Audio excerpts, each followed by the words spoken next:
โดยเดี๋ยวนี้โดยสอดแจ้งตั้งแต่มือเสียสดแจ้งเลยโดยโมก็แม่นแล้วกันนะเจ้าบ่หลับบ่นอนมันก็โทรมลำบากนี่เมื่อยบาดนี่พี่น้องจะเป็นบ่ต้มข้าวเปียก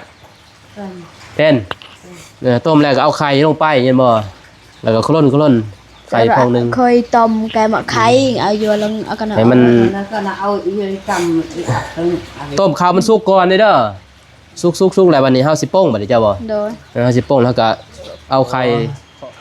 ค่าจ้างรถไปก็ไปก็มาเนี่ยจักแสนกลับไปกลับมาค่ะเป็นแฟนกลับไปกลับมาคันซื้อกินก็เป็นเบิดเป็นล้านนึง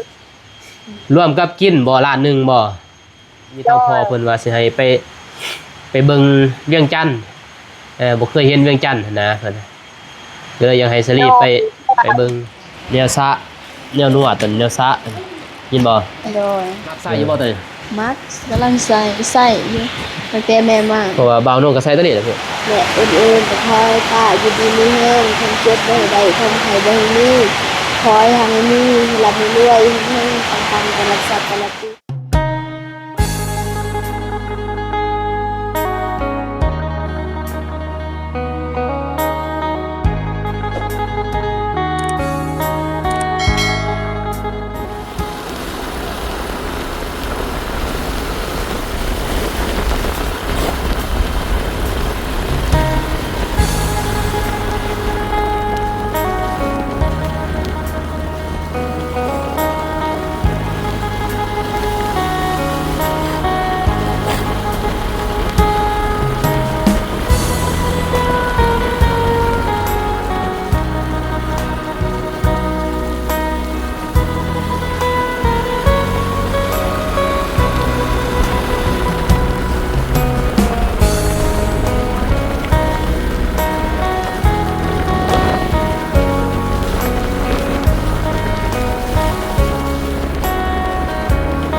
ตัวพี่น้องเลย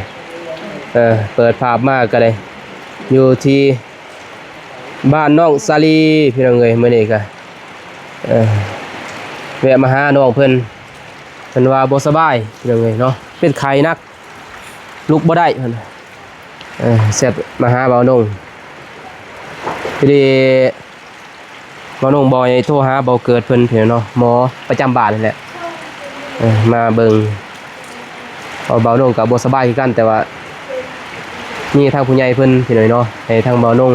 มาเป็นสะพานบุญและทางพี่ตายน้องสลีเอิ้นก็มองป้าตายพี่น้อยเนาะอยู่ทางฝั่งไทยพุ่นแหละเพิ่นชื่อของผู้หญิงผู้หญิงนี่แหละให้ทางเบาโน่งมาเป็นสะพานบุญพี่เนาะเปียกหมดอันนี้แล้วที่เบาโน่งสิเฮ็ดอันพี่น้อยเนาะให้ผู้ใหญ่เพิ่นบอกให้เฮ็ดตัวนี้แหละบ่ให้มันเปียกตัวนี้พี่น้องเนาะมันสิโดกเลยคันนี้บ่เกิน2 ปีพี่น้องเนาะโดกหมดคันใดเบิ่งน่ะเหมือนบ่น้องก็สิเฮ็ดแต่ยังทา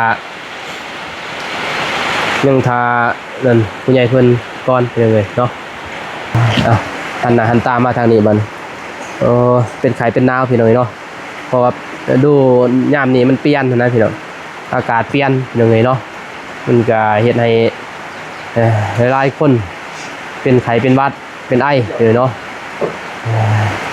เป็นหน่อยเนาะกราบทักทายสบายดีสวัสดีพ่อแม่พี่น้องเมื่อสู่คนบ่ว่าจะเป็น FC ฝั่งลาวฝั่งไทยต่างประเทศกันยินดีต้อนรับเข้าสู่ช่องบ่าวอนงคือเก่าเดิมพ่อแม่พี่น้องเนาะมาพบมาพ้อกะฝนดินเลยแหละแต่ลิ้นมาเนี่ยแต่วันที่23พี่น้องเนาะวันที่23พอวันที่นี่ก็ที่28ได้บ่28ยังลิ้นอยู่ใส่บ่ทรงหั่น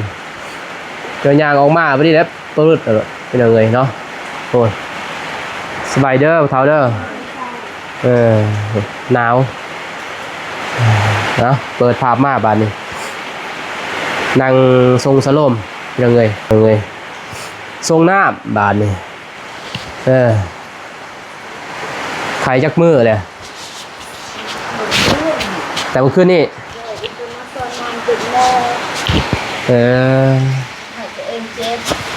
ไผไปส่งไผอยู่นำอาซอนไปเบิ่งอาซอนโอ้ไปนั่งเผาหั่นไปอยู่ยังเพิ่นว่าพี่น้อยเนาะไปปลอบใจหั่นแหละแม่อาซอนเสียแหละอยู่มันคืนสอดแจ้งบ่โดยเดี๋ยวนี้โดยสอดแจ้งตั้งแต่มื้อเสียสอดแจ้งเลยโดยโบ่ก็แม่นแล้วกันนะเจ้าบ่หลับบ่นอนมันก็โทรมน้ำบาดนี่เมื่อยบาดนี่พี่น้องเนาะส่งน้ำให้มาส่งบ่เกิดโดยยังไงเนาะเดี๋ยวนอนวินหัวจ้ะสบายดีก็ได้พี่น้องเนาะ FC เพิ่นเข้าใจดอกแต่ว่าสินย่อมือขึ้นยังบ่ได้เลยกินแล้วบ่เข้ากินแล้วกินหยังไข่ทอดไข่หัวไข่ต้มเบ้าบ่ต้มพอเฒ่าเฮ็ดเป็นบ่แบบต้มข้าวแล้วก็ใส่ไข่แม่เฒ่าเคยบ่เธอโดยทางบ้านผู้ชายบ่ค่อยสู้เฮ็ดเลยบ่เป็นผู้ชายขี้ข้านพี่น้องเอ้ยเนาะบ่เฮ็ดกินบ่เป็นทางชนเผ่าเที่ยวนี้เนาะโดยส่วนน้อยแล้วคนเป็นเราน้องนี่เป็นหมดสำต้มกับเปียวมันยังเฮ็ดหมดได้บ่นะเฮ็ดกินเฮ็ดอยากได้หมดเฮ็ดเองพี่น้องเอ้ยมีแต่ให้แม่เฒ่าแหละเด้อแม่เฒ่าเด้อจะต้มนั่นข้าวเปียกจักบ่เป็นบ่เด็กไม่เงานี่ดอกนึงนี่มานั่งนี่ลูกสิบอกนี่สบายดีเป็นไข้บ่เจ้าก็ไม่เฒ่าก็บ่สบายคือกันเป็นไอไข้หวัดหมดเลยมันเป็นบ่เทื่อนตั้งทรงขึ้นบ่ใช่ลังอีกแล้วโดยบ่เกิดขวดอยู่ตั้งทรงขึ้นเอาบ่ได้เอาบ่ยาเอาแล้วบ่ได้เอาแล้วเนาะโดยจะเป็นบ่ต้มข้าวเปียกเป็นต้มแล้วก็เอาไข่ลงไปเห็นบ่แล้วก็คล่นไข่พองนึงเคยต้มแกงมะไข่เอาอยู่ลงเอากันให้มันเอาอยู่จำต้มข้าวมันสุกก่อนเด้อสุกแล้วบัดนี้เฮาสิโป้งบัดนี้เจ้าบ่โดยเฮาสิโป้งแล้วก็เอาไข่เคาะลงไปแล้วก็คล่นให้มันสุกไข่แล้วก็โป้งบัดนี้กินต้มมันร้อนๆยินบ่โดยคอยสดนั่นแหละส่งน้ำพี่น้องเนาะนี่มดคืนนั่นแหละนี่แม่นบ่โดยมดคืนนั่นแหละยังสิได้เมิดพี่น้องทางเบาเกิดเพิ่นหมอประจำบ้านเพิ่นก็เป็นแพทย์นั่นแหละอยู่ห้องหมออะไรพี่น้องเนาะแต่ว่าเพิ่นก็บริการคือนะมาบอกเพราะว่าสลีบ่มีรถมีหยังหั่นน่ะมันยากอีกไปนอนบ่มีคนเผานอนห้องหมอเลยเพิ่นมาส่งอยู่เฮือนเอาพี่น้องโดยเหนื่อยสิบ่อยากเข้าได้จังได๋ดีแต่ส่งน้ำยาอีดอกมียายังแน่ยาปลาเพนอยู่หั่นตั้นบ่ดังนี่ยังเจ็บคอโอ้เจ็บคอเลยที่เป็นวัดอะไรพี่น้องไปกับบลอดดอกบัดหมอนงยังตันดังเลยเนี่ยกินบ่เศร้ากินยายังบ่เศร้าทรงหน้าบ่จักสิเศร้าเนาะ โดย เออเป็นตอนคืนนี้ โดยเมื่อคืนนี้รู้สึกอยู่นำอาซ้อนรู้สึกเจ็บวินหัวกับเจ็บคอเขาพูดเลยโดยบัดเมื่อตอนเช้าเมื่อนอน คิดว่ายังเช้าบัดลุกขึ้นมาลุกบ่ไหวบัดเบิ่งชั่วโมงก็1 โมงปลาย 1 โมงปลาย โดยคิดว่ายังเช้า นอนแต่คืนนี้จนฮอด1 โมงตัวแซดหาอ้ายหั่น โดยตอนเสร็จ เออ น่ะหายกะ โดย หากะตื่น กำลังตื่น โดยคิดว่ายังเศร้าเพราะว่าลูกบ่ไหวตัวหอนแม่เฒ่าบ่ฮู้ อืม บ่ได้บอก แม่เฒ่าก็บ่เข้าไปเบิ่งเนาะหลานเนาะฮู้แล้วบ่ได้ยินแต่เช้าบ่ลูกก็เข้าไปเบิ่งเด้อลูกหลานนี่น้อยนี่เข้าไปเบิ่งหมดได้จักเป็นหยังเนาะ อุเพิ่นก็อยู่แต่ว่าเพิ่นเว้ยเข้าเบิ่งลูกเบิ่งหลานได้ได้อันตรายเด้เป็นไผเป็นนะไผ พวกนี้ลูกว่าเรียน โอ้ยบ่ติเลยเด็กน้อยเนาะส่งนุ่งแล้วบ่ แววใส่สอง ตรงนี้บรินุ่งส่ง อ้ำสอง คือบ่ใส่ส่งใส่หยัง มันมีความเฉย โทรเบิ่งหาสแจวหาแม่เพิ่นพี่น้องเอ้ยเนาะเป็นจังไดฮู้แล้วบ่ว่าลูกบ่สบายยังทันฮู้บ่ โอ้น่ะตอนโทรหาแม่ อ๋อ แม่เฒ่าว่า ไม่ลงใหญ่เริ่มแตกทุ่งสา แม่นหยัง สามที่เรียกว่า มินเด้เฮียสบอนเด้ อ่อนเลย สบายดีโดย นี่ว่าเอาดอกกุ่น มื้อใดสิมาไอ้ที่ทุกทานไม่ว่าในลาวและไทยและต่างประเทศก็ขอสวัสดีสบายดีเด้อเพิ่นทุกคนแล้วใคร มื้อใดสิมา เดือนนี้แล้วสิลงมา โอ้ค่าจ้างรถไปก็ไปก็มาจักแสน กลับไปกลับมาค่ะเป็นแฟนกลับไปกลับมาคันซื้อกินก็เป็นเบิดเป็นล้านหนึง รวมกับกินบ่ล้านหนึงบ่ โดย ถือว่าไป2คนก็เรารวมกินกับตอนไปกับร้านนึงถือว่าสัญญาณค่อยดี อ๋อล้านหนึงเนาะ โดย พอค่ารถอันบ่ โดยตอนไปนี่เรา2คนเราไป2คนตอนไปกับเรา ค่ารถเท่าไหร่ไปนี่ ค่ารถหันซื้อปีหัน400,000 400,000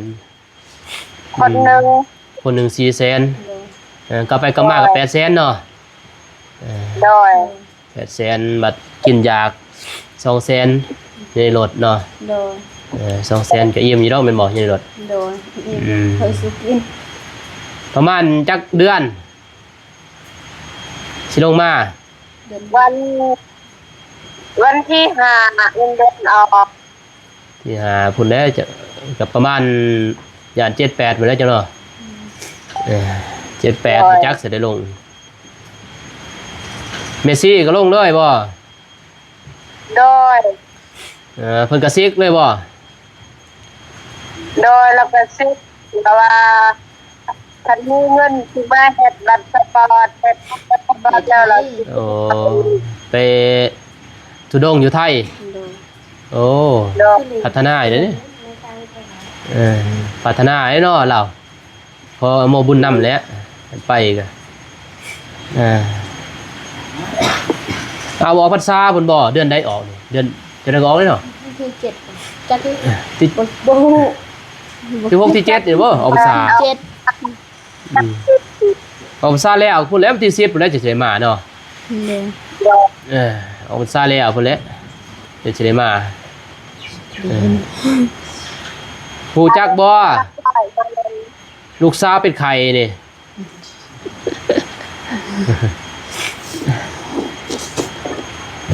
นอนไข่นี่ให้อยู่นี่ โดย บัดนั่นแหละเบิ่งก่อนตอนมื้อใดลงมาแหละพอซาลีพี่น้องเอ้ยเนาะมีทางพ่อเพิ่นว่าสิให้ไปเบิ่งเวียงจันทน์บ่เคยเห็นเวียงจันทน์นะเพิ่นก็เลยอยากให้ซาลีไปเบิ่ง ไป ถ้าว่าสลีว่าอยากไปก็สลีไปวันที่3วันที่4ก็ได้วันที่5เดือนเลยออกไปเลยไปดอกไปเที่ยวที่7ที่ เอ 8 อ เอาไม่เข้าไม่ไกล ไปแต่วันที่สี่มันก็ดนเนาะ โดย เงินจะหมดก้อนแม่นบ่5 ล้านก็บ่เหลือแม่นบ่ โดย เออ ไปวันที่สี่กะวันที่7เด้อ ไปวันที่ วันที่ สองสาม วันที่ มื้อ วันที่ยังออกเงินเดือนออก แม่บ่ห้า ที่25วันที่ห้า วันที่ห้า ที่5จะก็เมื่อวันที่ห้าที่5ที่6แม่นบ่นอนอยู่รถนั้นคืนนึงเด้ โดย ฮอดพุ่นก็4 โมงเช้าแล้วก็นอนอยู่พุ่นคืนนึงหรือ2 คืนก็แล้วแต่ไปเที่ยวไปเบิ่งพระธาตุหลอกพระธาตุหลวงมันได้มันบ่เคยเห็นก็ให้แม่พาไป โดย เพราะว่าสิแจ้งทางพ่อฮักเจ้าและเพิ่นอยากให้ไปเบิ่งเพิ่นว่าไปกับน้องห้าง2 คน โดย สิเอาเบาลิงไปผู้ชายเพิ่นเนาะบ่ได้เบานุ่งบ่ให้ไปเป็นผู้ชายเนาะถ้าเบาลิงไปเป็นผู้ชายแล้วมันบ่แม่นญาติพี่น้องอีกนะก็เลยบ่ให้ไปบ่เชื่อบ่เบาลิงก็เชื่อแต่ว่าเฮากับผู้ชายบ่คือนะ โดยบ่ ก็เลยให้น้องห้างไปนำครับสิได้ไปเด้อ โดย ก็สิแจ้งทางพ่อเจ้าแหละบ่หาเพิ่นโอเคพักผ่อนบ่นั่งพักผ่อนบ่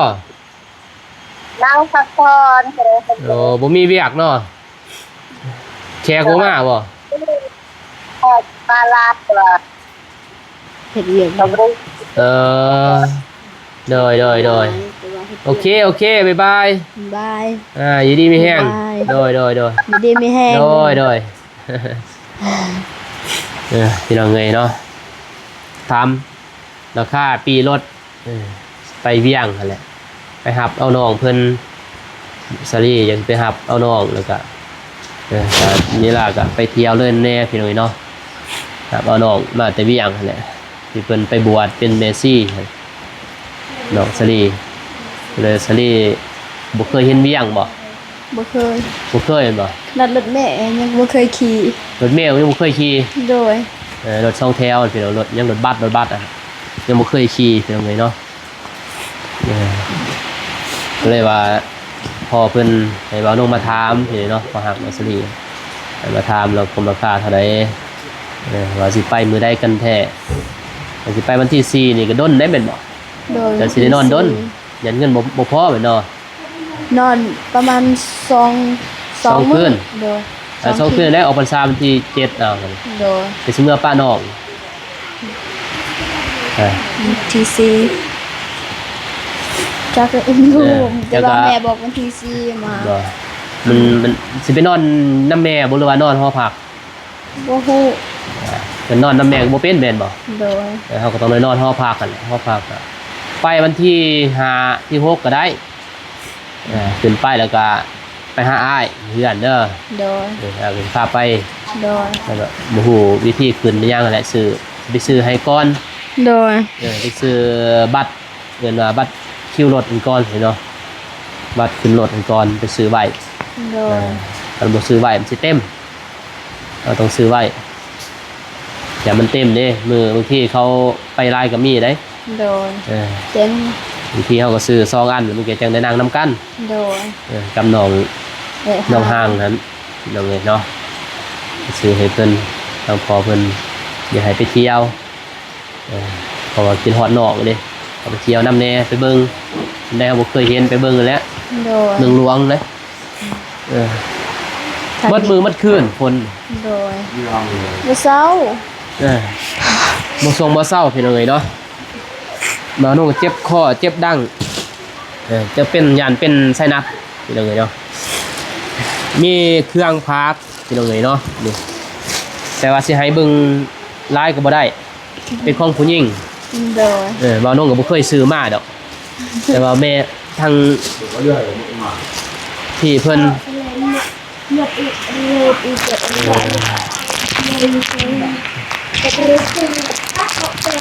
ยาดี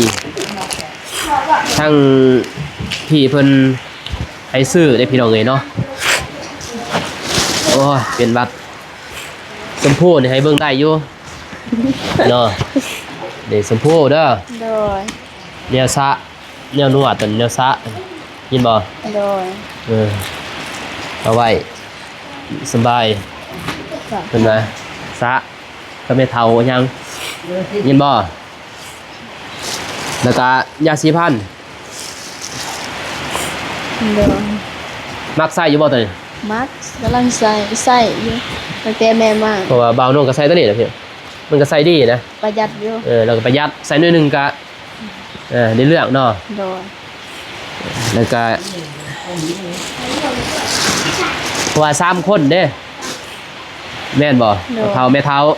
โดย แป้งเห็นบ่เหมือนแป้งบ่พ้อยเนาะแต่ถ้าเอิ้นพ้อยเนาะแต่ว่าไทยเอิ้นแป้งแม่นบ่ โดย ถ้าหอนพ้อยปัดเทือนประสาทที่เราเงยเนาะแล้วก็สบู่มักใส่บ่ โดย การเอาแก้วพร้อมๆแต่บ่พอใส่ได้เป็นขายตัวนี้เด้อ โดย แล้วตัวนี้บ่ให้เบิ่งของผู้หญิงเลยที่เราเงยเนาะ โดย ผู้เอฟซีก็น่าจะฮู้ดอกว่าของผู้หญิงนี่ยังฮู้อยู่เนาะ โดย พอฮอดอายุเพิ่น14ปีเด้พี่น้องเนาะเพิ่นก็ฮอดภาวะแหละ12ปีก็ฮอดแล้วเด้เกินว่าสำนั้นผู้หญิงตามบ่าวโรงเรียนแล้วก็ทางที่เพิ่นซื้อมาให้ส่วนตัวของน้องก็นี่อันนี้บ่าวน้องซื้อหมดไป310,000 กีบ310,000 กีบก็ถืออยู่เป็นเงินบาทก็36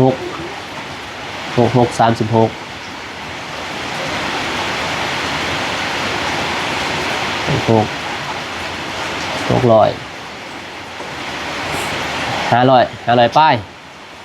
โดย เลยเนาะ500เมื่อ310,000แล้วไปซื้อยาอีกเพราะว่าเพิ่นว่าเป็นขายแห้งซื้อยาพี่ใส่เลยแต่อย่ากินหลายเด้อตรงน้ำเด้อถ้าเป็นขายจะกินยินบ่ โดย เพราะว่ายาปลาร้านี่กินยาปลาร้าก็เอากินบ่ โดย เอาไว้ก็ได้นี่เพราะว่าซื้อยาปลาร้าแน่พี่หน่อยเนาะเพราะว่ายัน โดย แน่นอนว่าคือว่าบ่เกินบ่มาบ่ทันนะเลยสิให้น้องเพิ่นติดก่อน โดยจะเล่นอะไรนะบ้าง เอาไว้เก็บมันไว้แต่ว่าชาติที่เศร้านี่หมดยากันนี่ยังบ่จะเศร้าเรื่องไขบัตรเป็นยังไงเนาะ50,000ยังเหลือเงินอยู่50,000 กีบเป็นยังไงเนาะเดี๋ยวบ่าวนุ่งจะมาให้ดอกเพิ่นเลยยังเหลือ50เด้โอ้แห้ง แห้ง ตั้งแต่เรียนแล้ว เอาไว้ซื้อย่าง โดย ซื้อมังใหม่อีหยังนั่นแหละแล้วมังใหม่อยู่นี่มีบ่ บ่ บ่มีเนาะ โดย บ่าวนุ่งก็บ่ได้ซื้อมาฝนตกอยู่นะพี่น้องเอ้ย ฝนตก บัดนี้บ่จะแกะเสื้อกันฝน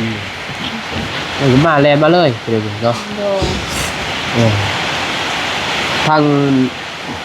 เจ้าเอิ้นป้าเด้อ โดย ป้าตาย ปลาปลา โดย โดย ป้ากระตายนั่นแหละ โดย ตัวกระตายเด้อ โดยปลาตาย อยู่ทางไทยแล้วเพิ่นอยู่เพิ่นก็โอนเงินมาให้ทางบ่าวนุ่งเพิ่นนี่เดี๋ยวเนาะโอนมาก็เลยมาซื้อนี่แหละเพิ่นว่าของประจำตัวของผู้หญิงเพิ่นเนาะตัวนี้มีแต่ขอบอกขอบใจเพิ่น โดย เด้อทางป้าตาย โดย มือเดียวก็ได้ โดย ป้าอยู่ให้กันได้ยินเดี๋ยวเบาอีกแห้ง โดยขอขอบคุณขอบคุณทางปลาตายที่ส่งเงินผ่านดาวอานงที่มันจะเป็นทั้งผู้หญิงและอื่นๆแต่คอยป้าอยู่ดีมีแห้งทั้งเจ็บบ่ให้ได้ทั้งไข้บ่ให้มีคอยทางให้มีรับให้รวยให้ปังๆกันรักษากันละติอย่าเจ็บอย่าจนเด้อหรือว่าป้าพนาสิ่งใดขอให้ได้สิ่งนั้นสมการปรารถนาไปใส่มาใส่ก็ขอให้มีแต่คนฮักคนหอมนอนให้ได้เงินหมื่นตื่นให้ได้เงินแสนสมการปรารถนาไปหอดจากอีถึงหรือว่าให้ธุรกิจงานอันใดก็ขอให้ป้ารับรื่นทุกสาทุกปีเด้อป้าเด้อสาธุ โอ้ยสาธุพี่น้องเอ้ยเนาะเงินเก็บไว้แล้วตอนนี้ยัง บ่สบายบ่เผาใส่เด้อ โดย เออโอ้แห้งอันนี้เปลี่ยนเงินคนกันเลยเนาะแห้งเป็นแห้งเราโน่นสิกลับแล้วบาดเออ โดย แล้วบาดสิกลับก่อนหน่อยเด้อ โดยเดินทางปลอดภัยคนมาใกล้ๆเดินมาบ่าว โดย เดินคนไปโฮม เออ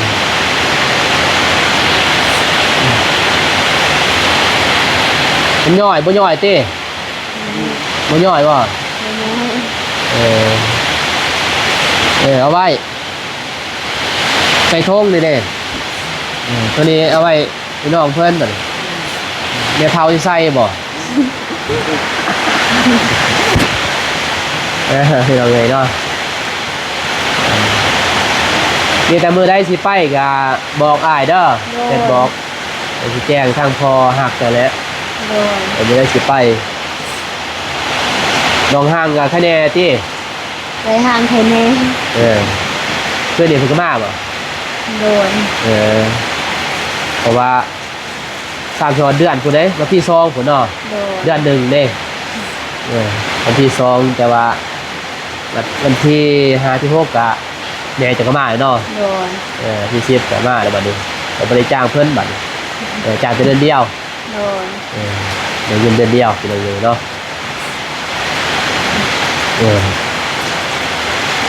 เป็นสั้นแล้วเดี๋ยวบ่าวสิกลับก่อนเด้อ โดย ค่อยเศร้า โดยเศร้าไว้ได้เว้ยมีแต่กินและยากินบ่ โดย ยาแค่ได้คือน้องบองแค่ยา โดย น้องบองเป็นไข้เป็นหนาวน่ะบ่กินยาป้าอยู่หั่นแหละเศร้าเองน้องบองน้องก็เดย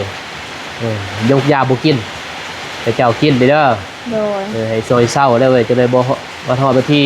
5ที่6บ่เศร้าจะได้ไปบ่ โดย โดยเวียงเนาะ โดย บ่เสียนเวียงบ่เห็นเวียงซ้ํจะซั่นแล้วบ่าวกลับก่อนเด้อ โดยทางไทย มีแต่ไปนอนเพิ่นบ่นอนอยู่ในเลย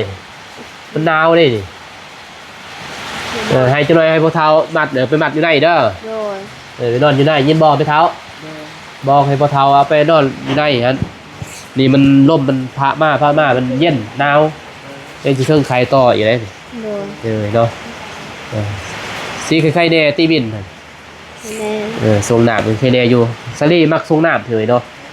เพราะว่าตอนนอนเฮือนเก่ากับทรงน้ำนี่แหละตอนเฮ็ดเวียกนี่แหละยังขุดดินนี่แหละจนเป็นไข่หั่นกะอ่อนเพลียบ่คนบ่แข็งแรงมันเอาลูกเอาเต่าแห้งยากพี่น้องพวกนี้เนาะ โดย คนบ่แข็งแรงเพิ่นเนี่ยคนขาดสารอาหารเพิ่นยังน้อยนี่เพิ่นบ่ได้กินหยังเนาะบ่มีหยังกินเคยสิกิน บ่มีหยังกินนั่นแหละตอนเด็กน้อย แล้วคนขาดสารอาหารน่ะนะแต่ว่ามันสิวินหัวเด้มันเป็นเท่าเลือดเท่าจ้างยินบ่วินหัวเลือดจ้างเลือดข้าวลายเด้ก็จะขาดสารอาหารนั่นแหละเดี๋ยวเลยเนาะแต่ว่าอย่างดอกพอหักจะบำรุงนะเรากลับก่อนหน่อยเด้อเศร้าไว้ไปไปก่อนโอ้ยคนกันเลยพี่น้องเลย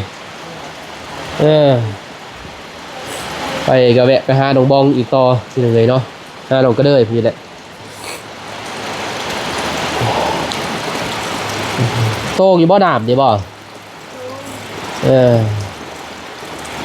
น้ำกินแม่เฒ่าเพิ่นเอาเพย่างกั้นข้างแน่เนาะเจ้าญาติมันยังมันถึงสายไผ่บ่มันบ่เป็นหยังดอกกั้นคักกั้นแน่แท้บ่ได้พอเอาหนัง โอ้บ่ให้น้ำไหลลงไปโอ้ยน้ำมันบ่ไหลดอกพี่น้องเอ้ยเนาะกลับก่อนเด้อบ่เฒ่าเด้อ จะได้ กลับก่อน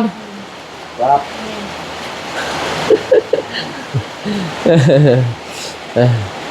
โอเคพี่น้องเอ้ยเนาะบ่าวน้องก็สิเดินทางกลับก่อนบัดนี้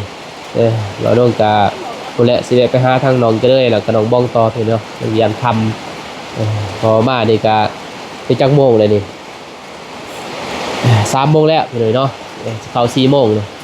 จะออกไปหาทางน้องบ้องน้องก็เลยก่อนพี่เนาะอัปเดตเรื่องของน้ำข้างในนี่แหละ ทางน้องบอกนี่คือสิแล้วอยู่มื้อนี้ตามเบิ่งถ้าบ่แล้วก็ย้อนพ้นพี่น้องเนาะเป็นพระนั่นแหละก่อนอื่นหมดก็บ่าวดงก็ขอบใจทางพี่สาวอยู่ทางฝั่งไทยเนาะทางพี่สาวตายเพิ่นเด้อเนาะที่ให้ทางบ่าวดงมาเป็นสะพานบุญซื้อของเครื่องใช้ให้น้องซาลีเพิ่นเนาะก็ขอให้ทางพี่ตายเพิ่นจงดีมีแรงเพิ่นว่าความเจ็บอย่าได้ความไข้อย่าสิมีขอให้หังให้มีขอให้ร่ำให้รวยเฮงๆปังๆตลอดปีตลอดชาติอย่าเจ็บอย่าจนเด้อพี่เด้อเนาะขอให้เฮ็ดงานใดก็ขอให้รับให้ลื่นเพิ่นว่าขอบความครัวสาธุพี่น้องเนาะพอๆกันใหม่คลิปหน้าพี่น้องเนาะคลิปนี้บ่าวดงขอกล่าวคำว่าสบายดีพี่น้องเนาะไปบ๊ายบายเป็นไข้เป็นหนาว